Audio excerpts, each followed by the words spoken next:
নমস্কাৰ বন্ধুসকল, মোৰ অন্য এটা ভিডিঅ'লৈ আপোনালোকক স্বাগতম জনাইছোঁ। বন্ধুসকল, আজি আমি আলোচনা কৰিম অসম পুলিচৰ ওপৰত। আপোনালোকৰ হাতত মাত্ৰ এমাহ সময় আছে।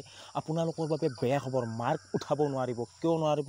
কামাণ্ডো বেটেলিয়ন আগতে হ'বনে নে ABUBৰ ফিজিকেল আগতে হ'ব? গোটেইখিনি কথা আপোনালোক A to Z ফিজিকেলৰ বিষয়ে A to Z গোটেইখিনি তথ্য সহকাৰে মই জনাম এই ভিডিঅ'টোৰ মাধ্যমেৰে। যদি মোৰ চেনেলটোত প্ৰথমবাৰ কাৰণে ভিজিট কৰিছে তেতিয়াহ'লে মোৰ চেনেলটো ছাবস্ক্ৰাইব কৰক আৰু কাষত থকা বেল আইকনটো প্ৰেছ কৰক। চাওক বন্ধুসকল, আপোনালোকে ইতিমধ্যে গমেই পাইছে যে CM ছাৰে কোৱা অনুসৰি আপোনালোকৰ জুলাই মাহত ফিজিকেল অনুষ্ঠিত হ'বলৈ গৈ আছে।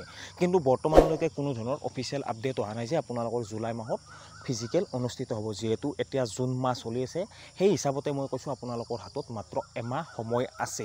কিন্তু অসম পুলিচৰ ফালৰ পৰা কোনো ধৰণৰ আপডেট অহা নাই যে ইমান তাৰিখৰ পৰা আপোনালোকক এডমিট কাৰ্ড দিয়া হ'ব ফিজিকেল, বা ইমান তাৰিখে ফিজিকেল হ'ব। কোনো ধৰণৰ আপডেট নাই।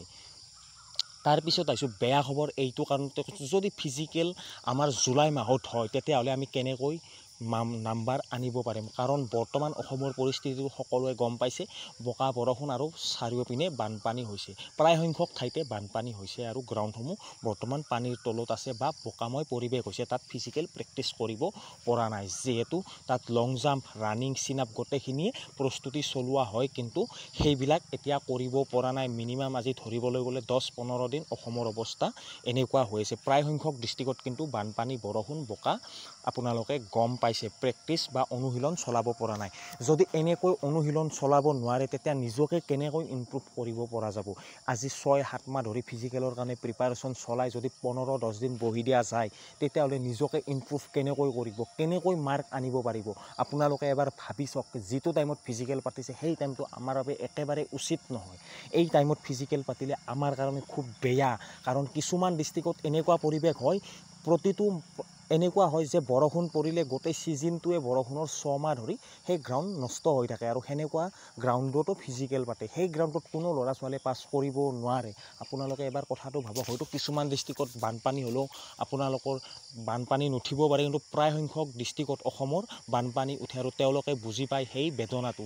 বহুত বেয়া লাগে যেতিয়া ইমান কষ্ট কৰাৰ পিছত ফিজিকেলটো ভালদৰে ক্লিয়াৰ কৰিব নোৱাৰি আৰু অকণমান নম্বৰৰ কাৰণে ৰিটাৰ্ণ এক্সামো দিব নোৱাৰি। বহুত বেয়া লাগে। আপোনালোকে গম পালে, সেইকাৰণে আপোনালোকে মাৰ্ক উঠাব নোৱাৰিব। কিন্তু এনেকুৱা পৰিৱেশ হৈ থাকিলে মাৰ্ক উঠাব নোৱাৰিব। একেবাৰে বেয়া কথা হৈছে এইটো। যদি পাৰে অকণমান ভাল টাইমত যেন ফিজিকেলটো অনুষ্ঠিত কৰে। এতিয়া আহিছোঁ আপোনালোকৰ ABUB হ'বনে আগতে কামাণ্ডো হ'ব? চাওক, প্ৰথমতে ABUBৰ ফিজিকেল অনুষ্ঠিত হ'ব, তাৰপিছত কামাণ্ডো বেটেলিয়নৰ অনুষ্ঠিত হ'ব।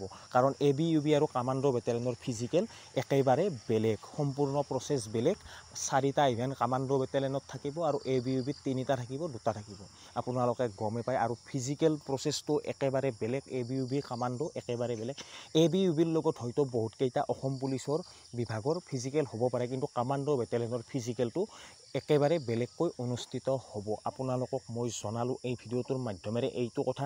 যদি আপোনালোকে ফিজিকেল প্ৰিপাৰেশ্যন চলাই আছে তলত কমেণ্ট কৰক। যদি নাই তেতিয়াও কমেণ্ট কৰক। আজিলৈ আহিছোঁ। জয় হিন্দ, জয় ভাৰত।